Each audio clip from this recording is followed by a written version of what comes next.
उसने बोला कि बेटा एक काम करो, तुम ना अपने कपड़े उतारो। हमारे वहाँ के लोग वगैरह थे, उन्होंने अपनी बच्चियों को ना, जो छोटी बच्चियां थी, उनको घर से निकलने पे रोक लगा दिया था उनके, क्योंकि जहाँ ये इंसिडेंट हुआ था उससे लगभग 100 मीटर की दूरी पे एक गर्ल्स स्कूल था जो लगभग 10वीं तक का था शायद।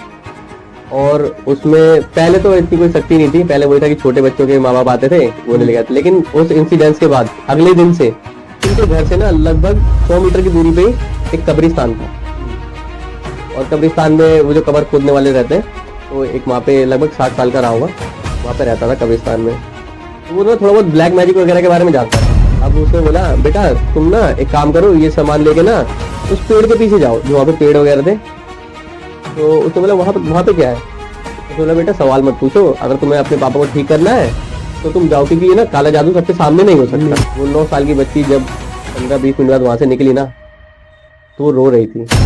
तो समाज में तो उनका इतना गुस्सा और था उसके प्रति कि उन्होंने इधर उधर कुछ नहीं देखा, उन्होंने सीधा मारना चालू कर दिया। आपने कई बार रेप केसेस के बारे में सुना होगा, एंड आज जिस रेप केसेस के बारे में हम बात करने वाले वो बहुत, आप उसको क्या बोल सकते हो, ब्रूटल या फिर कोई हीनियस एक्ट जो कि इंसान सोचे तो कांप जाए। और इसके ऊपर बात करने के लिए हमारे साथ जो शख्स जुड़ा हुआ है वो वहीं का रहने वाला है, तो हम उससे जानते हैं कि एक्चुअली में इस इंसिडेंट को किस तरीके से अंजाम दिया गया एंड इसके बाद क्या कार्रवाई हुई, अगर पता चला कि कल्प्रिट कौन है। तो मैं स्वागत करता हूं उदित जी का, जो आज हमारे साथ जुड़े हुए हैं। आज ये बताएंगे कि ये किस तरीके से अंजाम दिया गया था एंड उसके बाद क्या क्या हुआ। तो उदित जी, धन्यवाद आपका पॉडकास्ट में आने के लिए। आप बता सकते हैं कि किस तरीके से क्या क्या हुआ था? तो मासूम भाई, ये बात ज्यादा पुरानी नहीं है, लगभग 4-5 महीने पुरानी होगी। और ये एक ऐसा इंसिडेंट है ना भाई कि अगर कोई सुनेगा ना तो ये मान लो, एक तो बिलीव नहीं होगा इस पे जल्दी। लेकिन आजकल इंडिया में ऐसी बहुत सारी न्यूज आ रही है कि हाँ भाई रेप केस आ रहे हैं, छोटी बच्ची के साथ रेप केस आ रहे हैं, जबरदस्ती के केस आ रहे हैं। तो उसी में से ये भी एक इंसिडेंट था, लेकिन ये बहुत ही खतरनाक था। जब ये हमारे वहाँ हुआ था ना, तो जो हमारे वहाँ के लोग वगैरह थे, उन्होंने अपनी बच्चियों को ना, जो छोटी बच्चियां थी, उनको घर से निकलने पे रोक लगा दिया था उनके। अच्छा, कि शाम के 7-8 बज गए, अब इसके बाद तुम्हें घर से बाहर नहीं जाना, पाबंदी लगा दी थी अपनी ही लड़कियों पे। अच्छा, मैंने सुना था कि जो उसके आसपास जितने भी स्कूल्स थे, उस स्कूल में जो गर्ल्स स्कूल थे स्पेशली, उनमें उनको छुट्टी होने के बाद भी जो बड़ी लड़कियां थी उनको भी घर ऐसे नहीं जाने दिया जा रहा था जब तक कि कोई पेरेंट उनको रिसीव करने ना आ जाए। बिल्कुल सही सुना था वहां पे, क्योंकि जहाँ ये इंसिडेंस हुआ था उससे लगभग 100 मीटर की दूरी पे एक गर्ल्स स्कूल था। अच्छा, जो लगभग 10वीं तक का था शायद। और उसमें पहले तो इतनी कोई सख्ती नहीं थी, पहले वही था कि छोटे बच्चों के माँ बाप आते थे वो नहीं ले गए थे। लेकिन उस इंसिडेंस के बाद अगले दिन से जब स्कूल के प्रिंसिपल वगैरह को ये चीज पता चली थी, तो उन्होंने मतलब बच्चों के जो माँ बाप थे उनको इन्फॉर्मेशन पहुंचाई कि जब तक आप नहीं आओगे आपके बच्चे स्कूल से बाहर नहीं जाएंगे। अच्छा, क्योंकि उसमें सिर्फ और सिर्फ लड़कियां ही थी। हम्म, तो बात कुछ यूं हुई थी कि वहाँ हमारे एरिया में, नॉर्थ वेस्ट दिल्ली में, एक छोटी सी जगह है, मैं जगह का नाम तो नहीं ले पाऊंगा, है ना, इशू हो सकता है काफी। तो हमारे एरिया में ना एक फैमिली रहती थी जिसमें कि लड़की, उसके पिता, उसकी बहन और उसका भाई थे। अच्छा, जो लड़कियां थी वो काफी छोटी थी, अभी ज्यादा नहीं। एक लड़की 9 साल की थी और एक उसकी बड़ी बहन थी, वो लगभग 12 साल की होगी, और भाई छोटा था। और उसके जो पिताजी थे वो काफी बीमार रहते थे, मतलब ये मान लो कि वो काम नहीं कर सकते थे, ये ऐसी उनकी हालत हो चुकी थी। और जो उनकी मम्मी थी वो जो उसके पिताजी की जो ऐसी हालत हुई थी ना, उसी चक्कर में वो उन्हें छोड़ के जा चुकी थी। अच्छा, मतलब वो किसी और के साथ, मतलब जो अफेयर वगैरह होता है वैसे कुछ था, तो वो जा चुकी थी घर से। तो जो उनका घर था वो एक तो रेंटेड था, रेंट पे रहते थे। प्लस जो मकान मालिक था वो उनसे रेंट भी नहीं लेता था, सिर्फ उनकी कंडीशन को देखते हुए। ओके, और कमाने वाला तो कोई था नहीं घर पे, तो आस पड़ोस के लोग जो थे ना वही उन्हें खाना भी दिया करते थे। जैसे कोई किसी ने चावल दे दिया, किसी ने आटा दे दिया, किसी ने एक दिन सब्जी दिलवा दी, मतलब इसी तरह से उनका घर चलता था। अच्छा, तो उनके घर से ना लगभग 100 मीटर की दूरी पे ही एक कब्रिस्तान था। और कब्रिस्तान में वो जो कब्र खोदने वाले रहते हैं, तो एक वहां पे लगभग 60 साल का रहा होगा, वहां पे रहता था कब्रिस्तान में। तो वो ना थोड़ा बहुत ब्लैक मैजिक वगैरह के बारे में जानता था, हम्म, जो काला जादू वगैरह होता है कि किसी पे कुछ काला जादू करवाना है या कुछ ठीक करवाना, तो ये सब भी किया करता था। तो जो बच्ची थी, 9 साल की बच्ची, बच्ची का नाम तो खैर नहीं नहीं। रिवील नहीं कर सकते।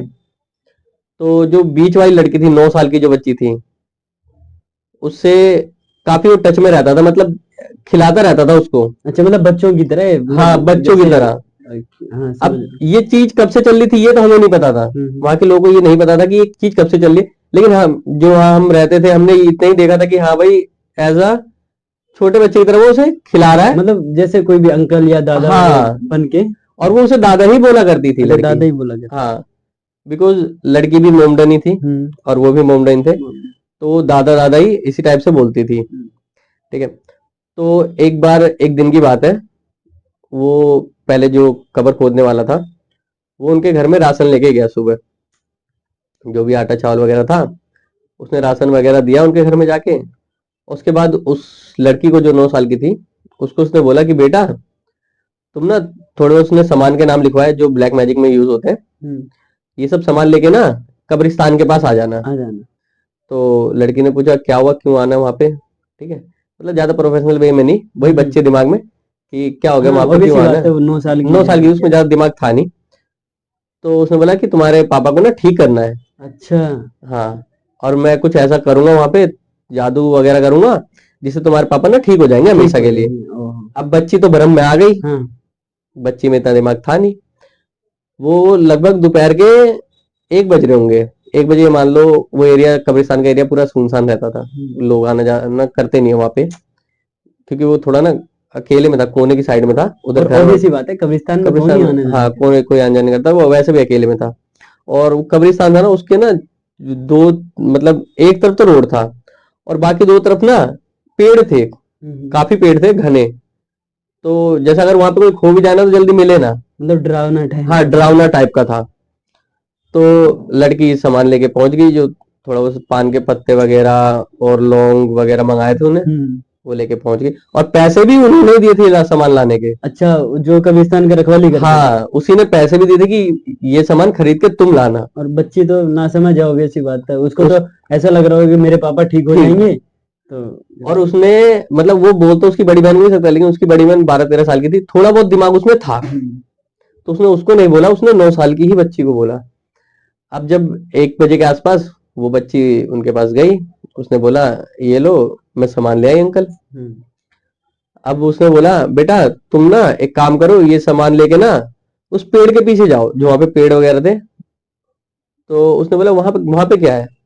उसने बोला बेटा सवाल मत पूछो, अगर तुम्हें अपने पापा को ठीक करना है तो तुम जाओ, क्योंकि ये ना काला जादू सबके सामने नहीं हो सकता, नहीं हो सकता। कोई यहाँ पे आ गया तो जो हमारा असर है वो नहीं हो पाएगा, वहां पे कोई भी नहीं देखेगा, तो तुम वहां पे जाओ। अब बच्ची चली गई वहां पे। ये भी थोड़ी देर बाद, लगभग 5-10 मिनट इसने देखा, पहले सबको कोई देख तो नहीं रहा, अब कोई नहीं था, तो ये भी फिर उसके पास चला गया वहां पे। अब फिर इसने उसको बिठाया, सामान वामान रखवाया, सामान रखवाने के बाद बोला बेटा खड़े हो जाओ। अब वो खड़ी हुई। खड़े होने के बाद उसने बोला कि बेटा एक काम करो, तुम ना अपने कपड़े उतारो। अच्छा, हम्म, उस बच्ची से। बच्ची से, 9 साल की बच्ची से। फिर। और अब बच्ची चाहे कितनी भी छोटी हो, लेकिन कपड़े उतारने पे तो कहीं ना कहीं वो संकोच करेगी। हाँ, थोड़ा तो obvious सी बात है। उसने बोला नहीं मैं कपड़े नहीं उतारूंगी। तो जो वो था कबर खोदने वाला, उसने बोला अगर तुम कपड़े नहीं उतारोगी ना तो तुम्हारे पापा ना मर सकते हैं। अच्छा, मतलब उसको डरा दिया ऐसा, डराने लग गया उसको। बहुत ज्यादा डरा दिया कि तुम्हारे पापा ना मर जाएंगे अगर तुम ऐसा नहीं करोगे तो, और ऐसा करोगे तो वो ठीक हो जाएंगे। और बच्ची रियल में डर गई। और फिर क्या करे, बच्ची तो बच्ची ही। बच्ची थी, उसको तो वही पापा से प्यार वाली बात आ गई। अब भाई उसके आगे की बात तो देखो, मैं सारी बात खुल के बता नहीं सकता ऑन कैमरा, ठीक है, लेकिन उसने वहां पे वो हरकत करी ना, जिसने समाज का ना, समाज में उसकी जो इज्जत थी ना, इज्जत तो खैर हम बोल ही नहीं सकते कि अब उसकी इज्जत थी या नहीं थी, लेकिन जो उस कैटेगरी के लोग होंगे जो और भी कब्रिस्तान वगैरह में रहते होंगे, उसने उन सबका सर झुका दिया होगा। ऐसी हरकत करी थी उसने।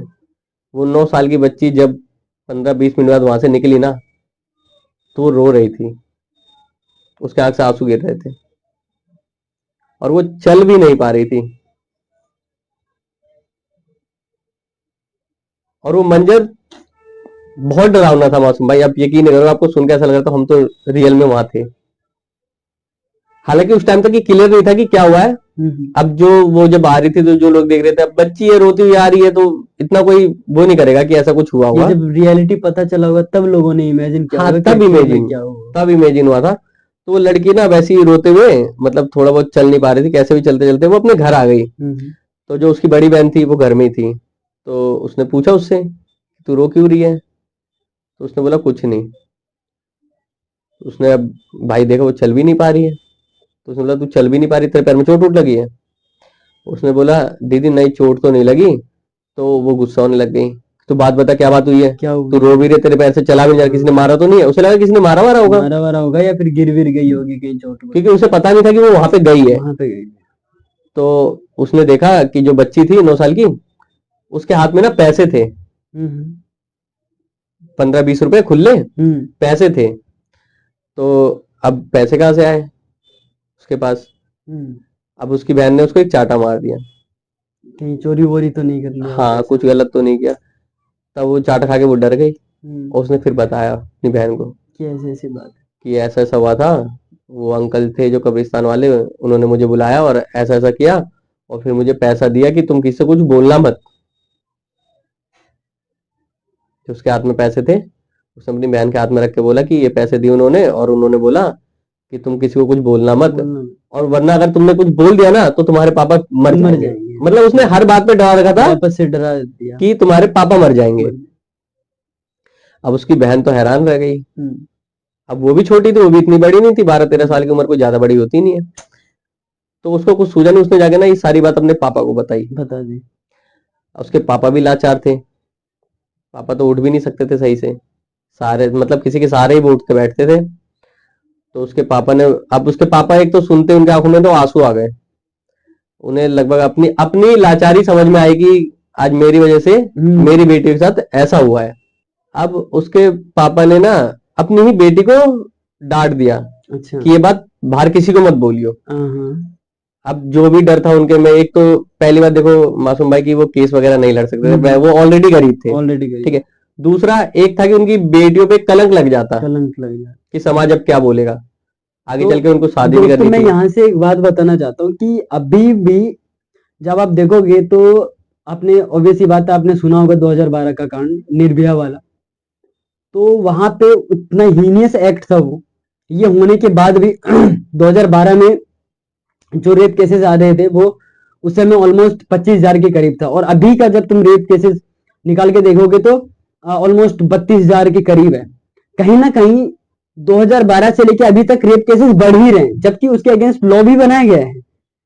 लेकिन इसमें एक मेन चीज ये है कि ये जो रेप केसेस दिखाया जा रहा है हमें, ये जो डाटा हमें दिखाया जा रहा है, ये एक्चुअली आ कहां से रहा है?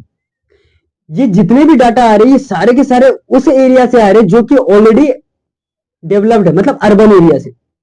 ऐसे बहुत सारे रूरल एरियाज हैं जहां पे फैसिलिटीज नहीं है, या सोशल स्टिग्मा है, या कलंक ना लग जाए, सोसाइटी क्या कहेगा, या रिपोर्ट करने के डर से, या किसी के धमकाने से, या किसी बड़े लोगों के प्रेशर के वजह से लोग आगे फ्रंट फुट पे नहीं आते एंड वो कंप्लेन नहीं करते, जिसके वजह से जो एक्चुअल डाटा आना चाहिए वो हमें नहीं मिल पाता।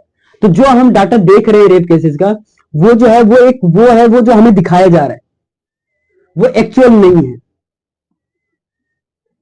तो उसके बाद आगे तो आगे बढ़ते हैं। फिर उसके बाद उसकी जो हमारे जो वो लड़की रहती थी उसके आस पड़ोस में जो लेडीसें थी, 3-4 औरतें, तो उन्होंने काफी बार ऐसा सीन देखा था पहले भी, बट इतना नहीं देखा था जितना इस बार वो लड़की रो रही थी। अच्छा। मतलब जाती थी आती थी, हल्का फुल्का थोड़ा बहुत चलने में थोड़ी उसको दिक्कत होती थी, लेकिन इस बार एक तो दिक्कत भी ज्यादा हो रही थी और वो रोती हुई भी आई थी। तो जो शक था ना वो और बढ़ गया उन औरतों का, जो 2-4 औरतें, आपको पता है गली में जब औरतें बैठती हैं तो ये सब तो होता ही है, बातें होती हैं। और हमारा एरिया ना ज्यादा डेवलप भी नहीं है, वो थोड़ा ना झुग्गी टाइप एरिया है, तो छोटे छोटे घर है, तो लेडीज दोपहर के टाइम लगभग बाहर ही बैठ के अपना टाइम पास करती हैं। तो उन्होंने, उसके बाप ने तो ये बात दबा दी थी घर में, ठीक है, अपने बच्चों को डांट भी दिया था। तो एक आंटी गई, आंटी ने उस लड़की को आवाज लगाया जो 9 साल की बच्ची थी, वो बाहर आई, उसी कंडीशन में थी अभी वो बाहर आई, उसको आंटियों ने बिठाया, पानी वानी पिलाया, फिर बोला बेटा तू रो क्यों रही है, ठीक है। तो उसने बोला कुछ नहीं आंटी, ऐसी गिर गई थी तो रो रही हूँ। अब आंटियां थी, एक तो औरतों में थोड़ा दिमाग भी एक्स्ट्रा होता है कि ऐसी बातें वो निकलवा लेती है बातों बातों में।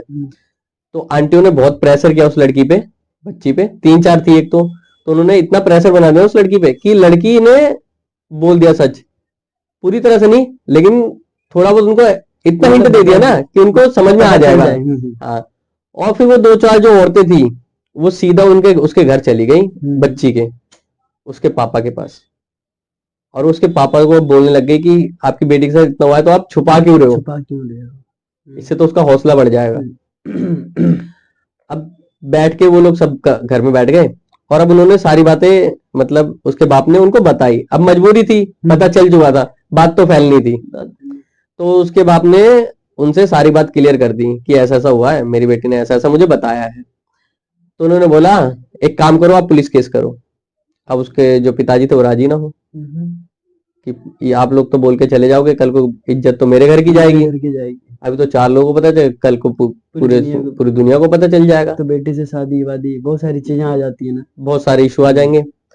लेकिन वो औरतें वो मानी नहीं। उसमें से एक औरत ने पुलिस को फोन कर दिया, और फोन तो फोन, जो जब वो औरतें बाहर निकली, पुलिस तो अभी आई नहीं थी, वो औरतें बाहर निकली और जो आस पड़ोस के लोग थे और जो जेंट्स वगैरह थे उन सबको लेके वो कब्रिस्तान के पास चली गई, और वो वही था, जो कबर खोदने वाला था वो वही था।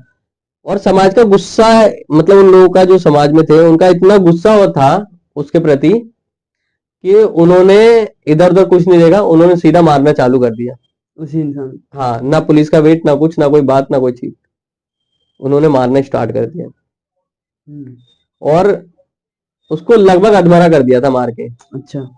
बट इतनी देर में पुलिस आ गई, पुलिस ने छुड़ाया, फिर जो भी पुलिस की कार्यवाही थी, जो उनका एफआईआर वगैरह लिखा उन्होंने, फिर उसे ले गए।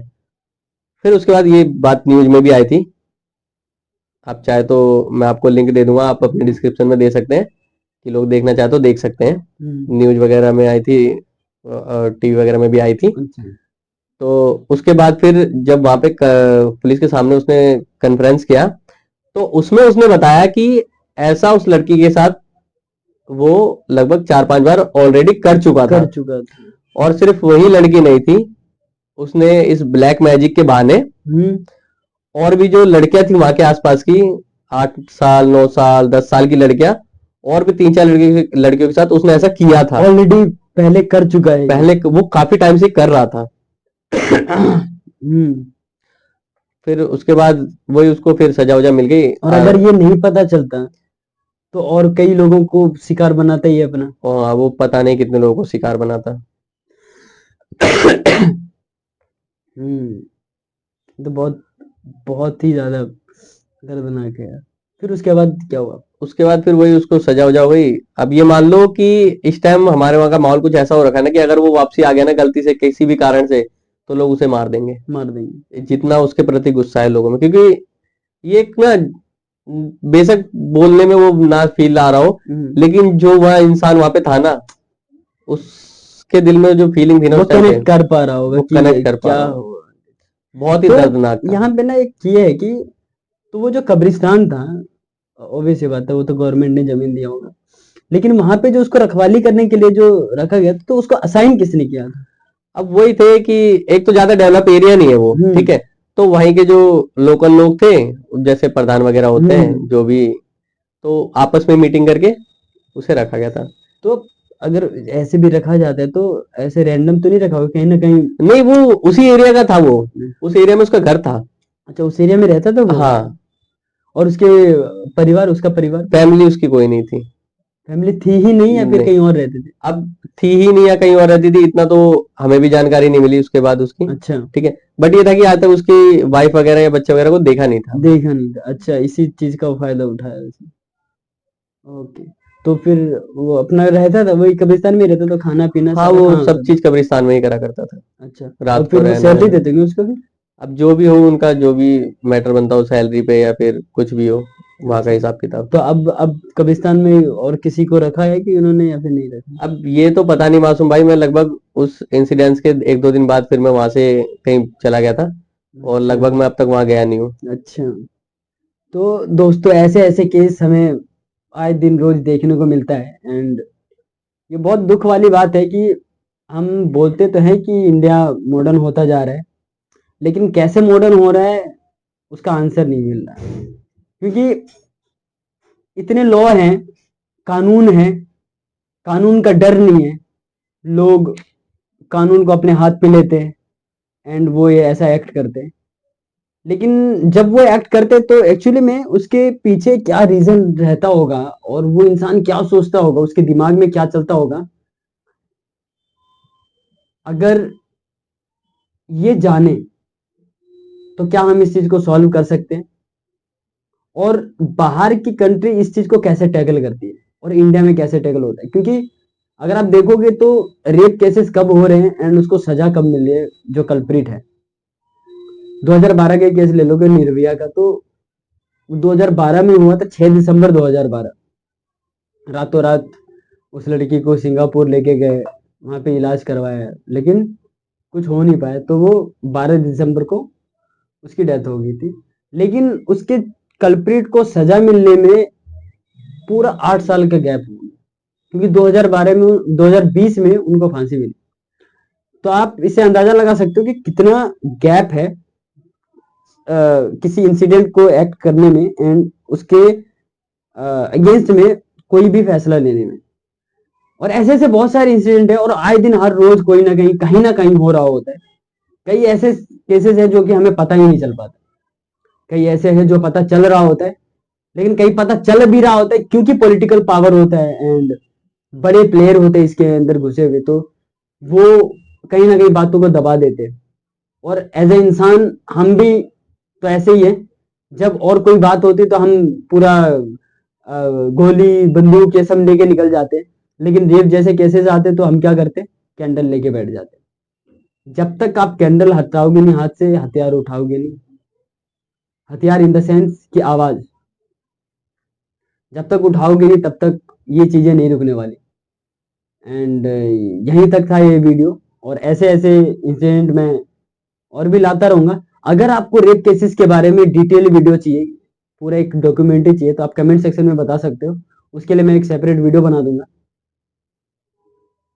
कि किस तरीके से ये चीजें हो रही है, लॉ किस तरीके से काम कर रहा है या कर नहीं कर रहा है, इसके पीछे कौन कौन इन्वॉल्व होता है या नहीं इन्वॉल्व होता है। तो आज के लिए इतना ही, और उम्मीद करता हूँ ये वीडियो आपको अच्छा लगा होगा। अगर अच्छा लगा होगा तो लाइक कर देना एंड चैनल को सब्सक्राइब कर देना। एंड कोई भी अगर प्रॉब्लम हो, कोई भी डाउट हो, तो आप कमेंट सेक्शन में डाउट पूछ सकते हैं। Thank you.